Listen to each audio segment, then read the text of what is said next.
दोस्तों, यह कहानी एक दिव्यांग राजा की है जिसके राज्य में कोई भी परेशानी या समस्या नहीं थी। सभी लोग उस राजा से बहुत खुश थे और ऊपर वाले से धन्यवाद करते थे कि इतने अच्छे राजा को उनकी जिंदगी में भेजे। वह राजा दिव्यांग था। उसकी एक आंख नहीं थी और एक पैर नहीं था, लेकिन फिर भी राजा को इस बात का कोई भी मलाल नहीं था।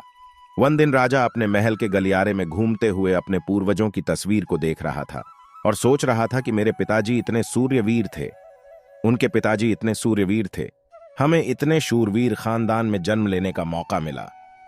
ऊपर वाले का बहुत बहुत धन्यवाद है।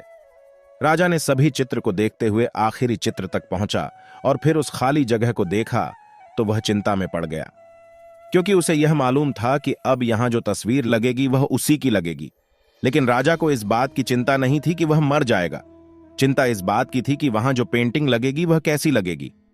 राजा का एक आंख और एक पैर ना होने की वजह से वह चिंता में था।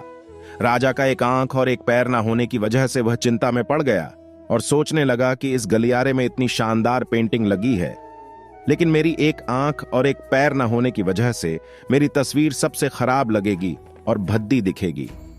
राजा ने सोचा कि मेरे मरने के बाद पता नहीं कैसी पेंटिंग बनेगी, और क्यों ना मैं अपने जीते जी ही एक शानदार पेंटिंग बनवाऊं, ताकि मुझे सुकून मिल जाए कि यहां मेरी अच्छी पेंटिंग लगेगी। अब उस राज्य में ऐलान करवा दिया गया और सभी पेंटर को बुलाया गया और कहा गया कि जो भी पेंटर राजा का शानदार पेंटिंग बनाएगा उसे शानदार इनाम मिलेगा। अब सभी पेंटर राज्य में आए। उन सभी पेंटर को पता था कि अगर शानदार पेंटिंग बनेगा तो शानदार इनाम मिलेगा, लेकिन जिस राजा का एक आंख नहीं है, एक पैर नहीं है, उसका शानदार पेंटिंग कैसे बनेगा। पेंटर सोच रहे थे कि इनाम का तो पता नहीं, लेकिन अगर शानदार पेंटिंग नहीं बनी और राजा गुस्सा हो गया तो सजा जरूर मिलेगी। इसीलिए बड़े बड़े चित्रकार भी आगे नहीं आए। तभी उसमें से एक लड़का बोला, राजा साहब, मैं आपकी पेंटिंग बनाना चाहता हूं, मुझे 24 घंटे का वक्त दीजिए। अब सभी बड़े बड़े पेंटर हैरान हो गए कि यह लड़का क्या पेंटिंग बनाएगा, और अगर राजा को पेंटिंग पसंद नहीं आई तो इसे सजा जरूर मिलेगी। राजा बोला, ठीक है, आप बना करके आइए। अगले दिन वह लड़का तस्वीर बनाकर लाने वाला था और दरबार पूरी तरह से भर चुका था। लोग दूर दूर से यह देखने के लिए आए थे कि वह लड़का कैसा पेंटिंग बनाएगा। अब लड़का जब उस राजा की पेंटिंग बनाकर लाया तो लोग आश्चर्यचकित रह गए। सब लोग जोर जोर से तालियां बजाने लगे, सीटी बजाने लगे, और जब राजा ने उस पेंटिंग को देखा तो वह खुश हो गया और बोला कि वाह, इससे अच्छी पेंटिंग तो इस पूरे गलियारे में नहीं है। राजा ने उस लड़के को बहुत सारा इनाम दिया। अब आप सोच रहे होंगे कि उस राजा की क्या पेंटिंग बनी होगी जिसकी एक आंख नहीं है और एक पैर नहीं है।